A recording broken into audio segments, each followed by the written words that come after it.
Stuart. So, Stuart, are you there? I'm here, James. Yep. Hi. Very good. Well, thanks very much for doing this. I'm quite keen to hear about what you've been up to. We'll go past the important information slides and get you to just sort of introduce the fund, if you don't mind, about what you're up to. Yeah. Thanks, James, and thanks for inviting me on this morning. It's always good to chat about the trust. And I think the key thing that we think we're quite different to our broader peer group in small cap is we're out to try and make money for people rather than beat an index. And that sounds simple, but it's involved in we think, quite a different way of basically picking stocks and managing that portfolio.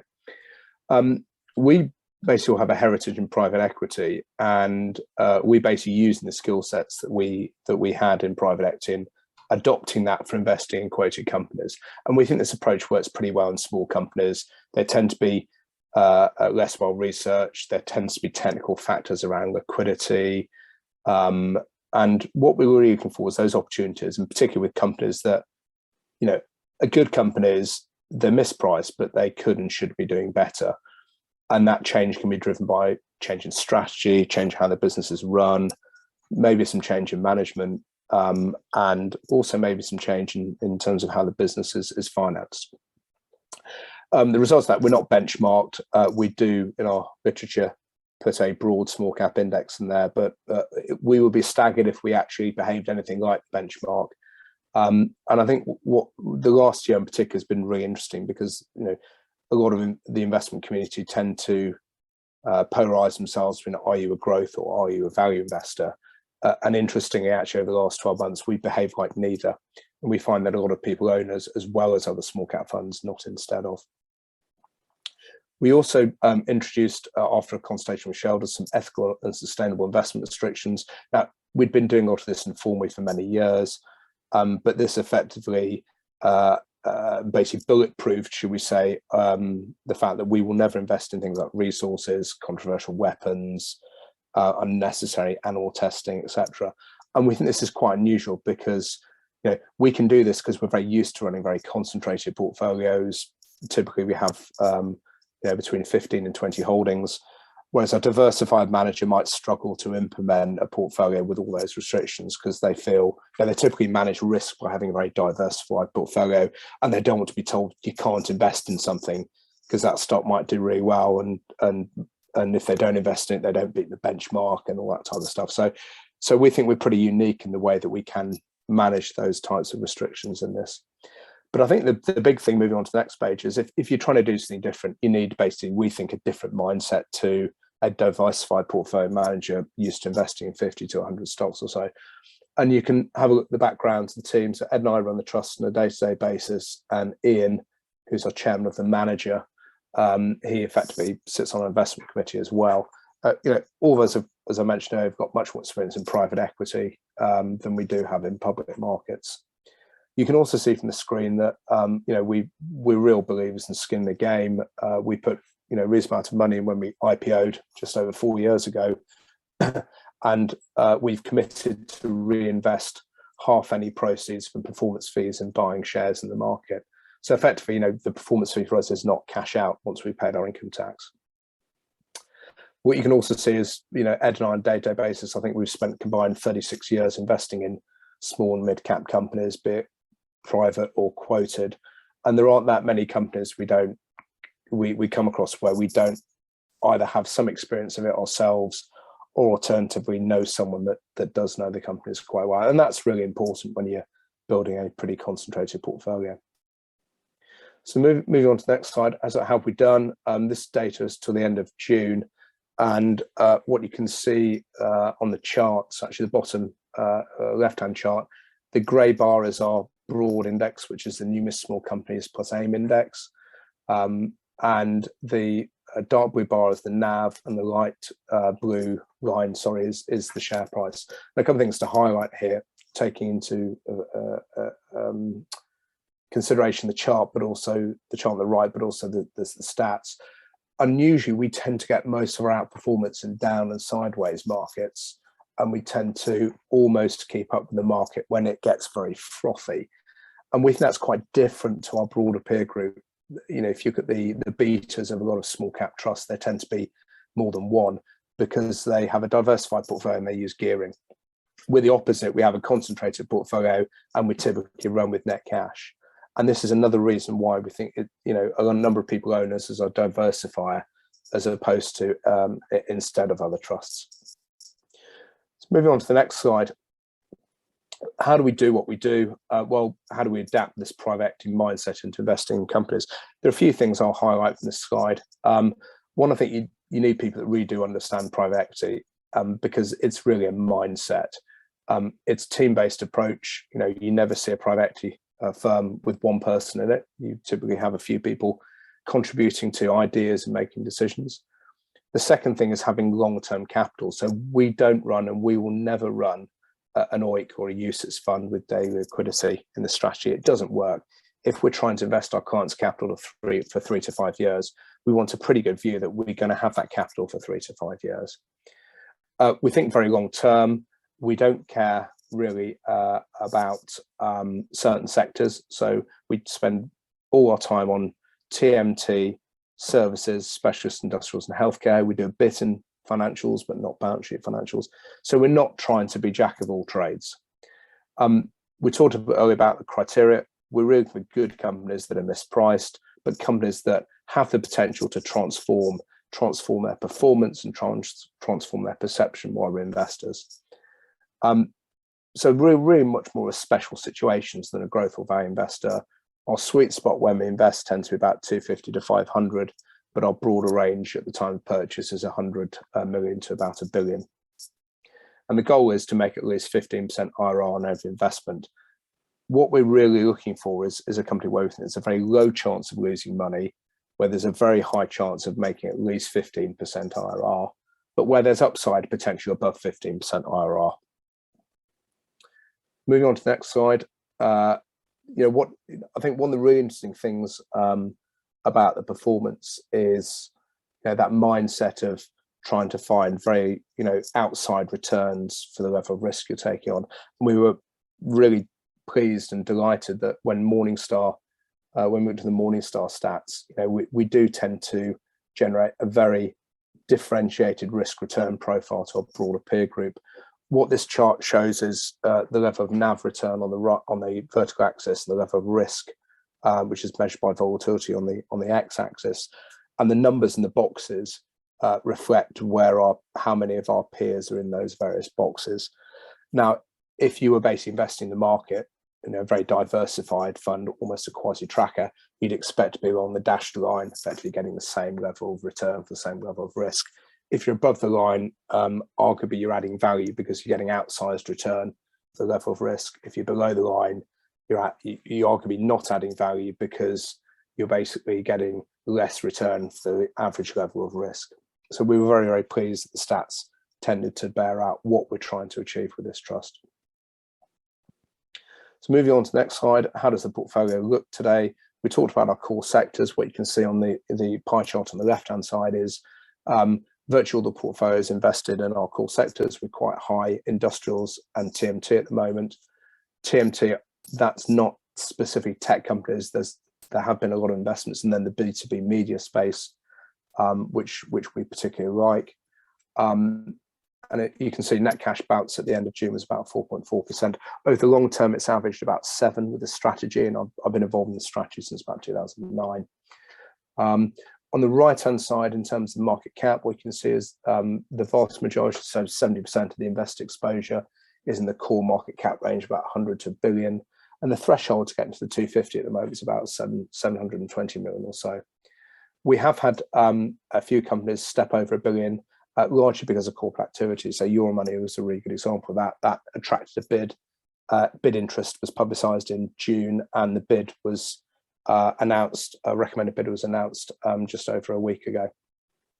But very much when we invest, we're looking to find companies sort of probably around the sort of 250 to 750 level, and then when we exit, they tend to be bigger.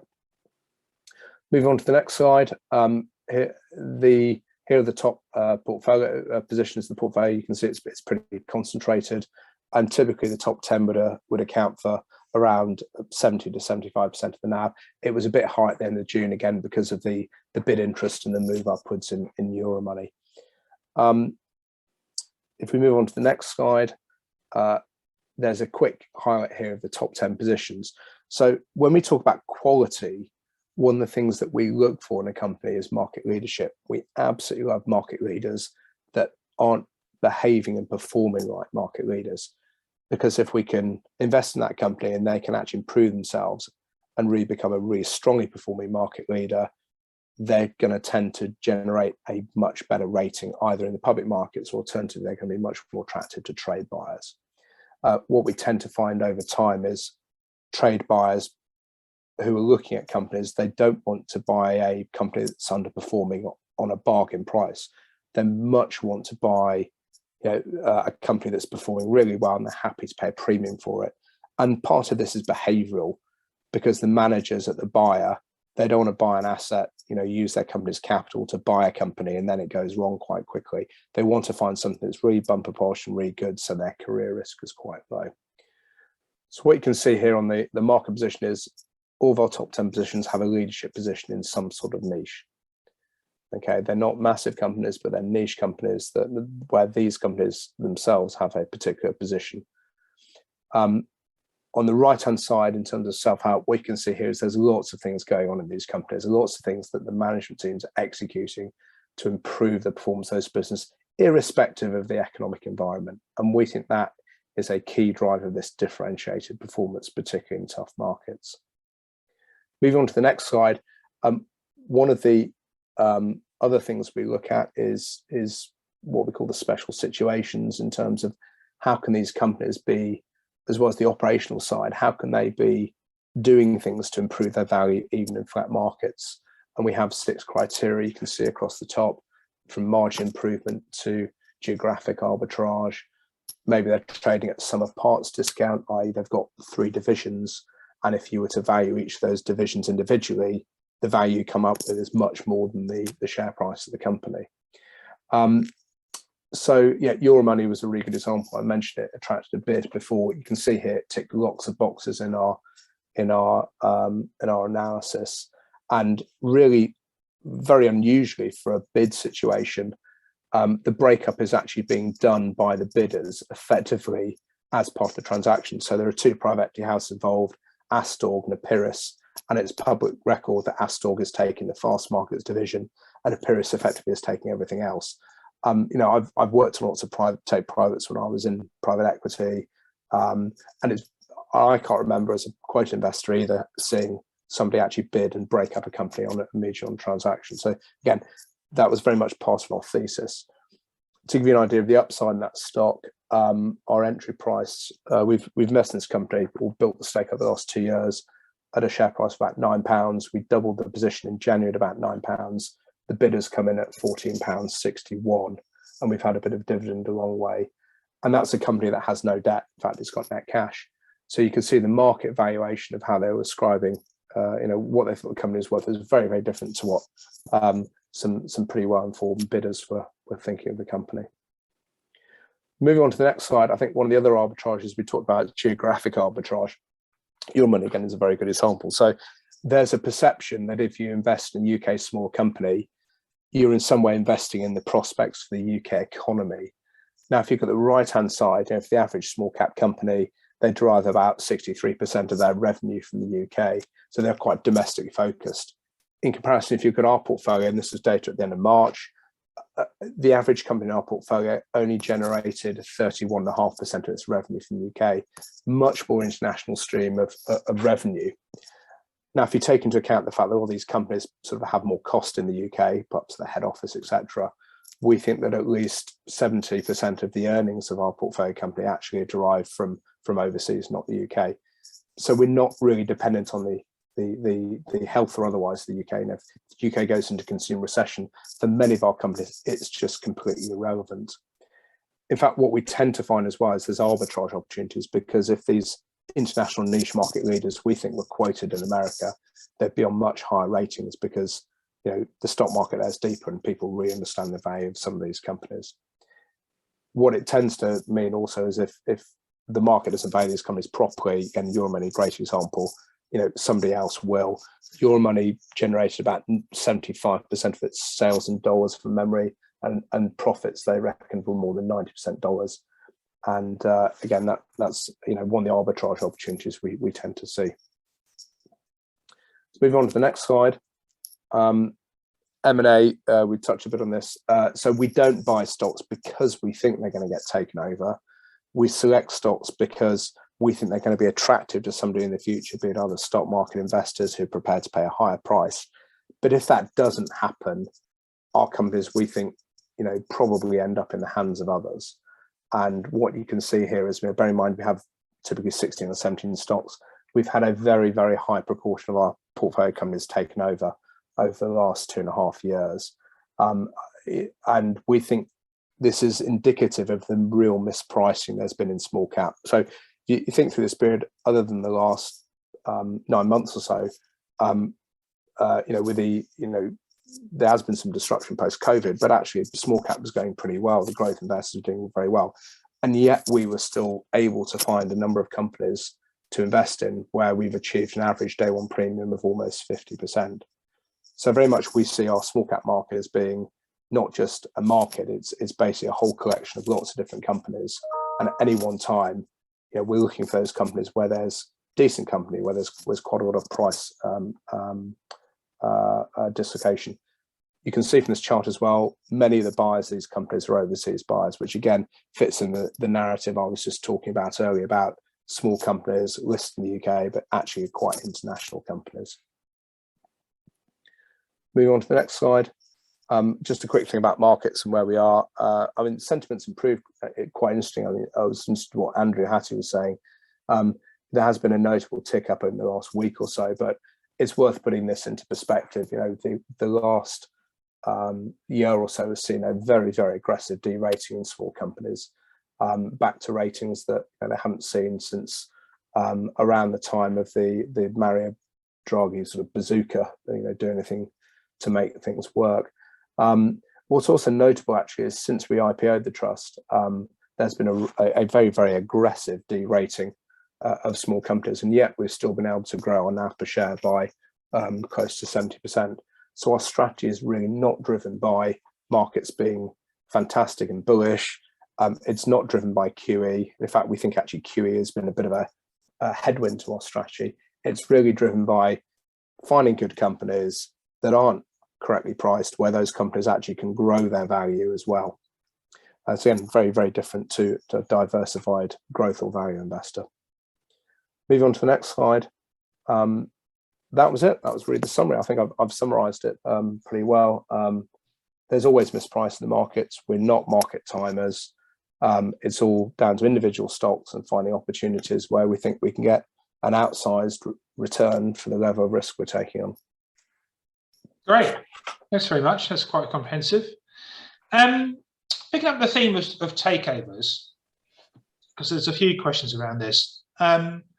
I suppose there's some concern with some managers that a lot of these bids are kind of opportunistic and they come in and they actually get taken out too cheaply. Do you think that's true generally? I think that's a valid concern. And I think when Ed and I have been looking at some of these bids for companies, we tend to have much more comfort when it's a trade bidder, James, because we know a trade bidder brings synergies. So it's paying a price that's not a financial engineering price. Whereas if you get, say, a private equity bid, typically these guys are buying the company and they want to make 25 or 20% IRR for the next few years, probably by restructuring a company. Or in the case of the Euromoney bids, are breaking it up. And the question is always, why can't the company do that itself as a public company? So I think if we see a good company being taken, a good company where there's nothing wrong being taken private, it's probably being taken private at the wrong price. If we see a trade bidder, probably they're paying a decent price. If we see a messy situation that private equity is taking over, effectively you're allowing the company to go private to restructure itself in private, and that actually might be a better thing to do for shareholders. Vectura is really interesting. that was a bidding war in the end. And you can see at the bottom, Carlisle initially bid for it about £1.55. We'd paid about £1 for our stock at net cash balance sheet. We felt the Carlisle bid was right at the skinny end of a bid, and we didn't think it really reflected fair value. And it was interesting that Philip Morris came in afterwards. There was a little bidding war, and I think from memory it went out about £1.80 odd, including the special dividend along the way. And that's a very different price than 150 odd that Carlisle's prepared to pay. So a lot depends on how boards respond, and a lot depends on their ability to go and find that strategic buyer that's motivated, that has synergies. If you go back to the page of special situations, actually, James, that side here, one of the things we look for and consider, you can see the middle bar is, what's in it for a trade buyer? Do they have significant cost synergies? And a really good example coming out is Flowtech. Flowtech's a niche distributor. It's a market leader in the UK in what it does. But in reality, if it was owned by another distributor, there are significant synergies, not just the head office costs and board costs and all that sort of stuff, but actually if you're going and buying parts from Eaton or a big US conglomerate, the buying power of being much bigger is very, very substantial in that industry. So that's an asset we think over the medium to long term, it just rationally belongs as part of a bigger business. Curtis Bank's very similar. It's a high-end SIP platform. There are substantial synergies we think around technology in that company with a bigger player and management as well. So it's very much on a case-by-case basis. But Your Money was interesting. We don't think the bid quite reflected fair value, but it wasn't far off. But we think actually the shareholders will probably accept that because there's so much value elsewhere in the market, and the alternative to the company being taken private was probably quite a messy breakup, return of capital to shareholders. And I'd be skeptical if all boards have the appetite to do that type of restructuring. Great, you actually answered quite a few questions there. I suppose with private equity at the moment, they've seen a big drop in valuations. They've got a huge amount of dry powder. Does that mean you expect to see a lot of M&A activity coming up now? I don't think we never planned for it. I mean, we had a slide in our quarterly. We did a webinar for it yesterday. I think there's been a pause over the summer. Your Money's interesting because I think that had been going on for quite a long time. Private equity's got tons of money to spend. Although interest rates are going up, the cost of debt's pretty low for corporates still. We wouldn't be surprised to see more in Q4. A lot of investment bankers cynically, have a December year end and they all want to get, runs on the board. And UK equities are cheap. We look at companies on using a tool called Quest, which is a basic cash flow based modeling tool that was originally set up by Terry Smith when he was at Collins Stewart. And what's happened is that as interest rates have gone up and QE has basically stopped, the most expensive equities around the world are US equities. They were trading on 100% premium to their Quest fair value last year. That's now come into about 35%, and the long-term average is 40 or so. But they're trading on quite big premiums to their sort of cash flow based valuation. UK equities in comparison have only on average traded on a 5% premium to Quest over the last 20 years and are now trading on a 25% discount to Quest. So effectively, we think there's all equities around the world have been sold off, irrespective of where the starting valuation was. And in small cap in the UK, we've got stats that's even more extreme. Historically, if you look back over the last 20 years, small caps have traded on, I think, on average, a 37% premium to Quest. They're now trading on a 27 or 28% discount to Quest. And that's really, really unusual and indicative of some quite material valuation opportunities. So either the companies re-rate or we expect there's going to be a lot more M&A. And we've got good companies on our list. NCC, really interesting niche company. It's now turning up on buyout screens, and a company like that with a growth profile in cyber should never be on a buyout screen as a public company. Cool. Okay. I'm conscious of the time, but there's lots of questions in here. One thing is, given that you want to engage with portfolios to help them drive improvements, do you need to have a big position in them to get that done? Excellent question. It depends what we're trying to achieve. I think for those of you who know investment trusts quite well, you'll note that performance doesn't always drive a narrowing discount, and marketing and promotion and distribution is really important. So, we use an outfit called Frostra Capital to help us, who are absolutely fantastic, and we've got a really good PR company that help us. And we think that's one of the factors that leads our rating to be slightly narrower than our peer group.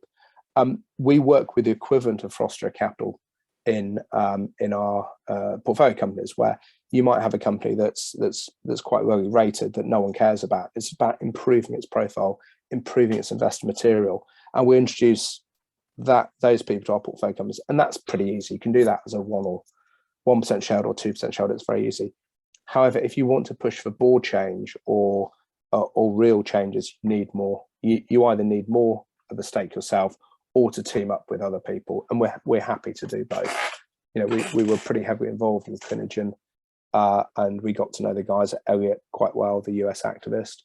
There are other cases where we've held larger stakes and actually pushed forward things ourselves, getting support of other shareholders. So it's very much case by case basis.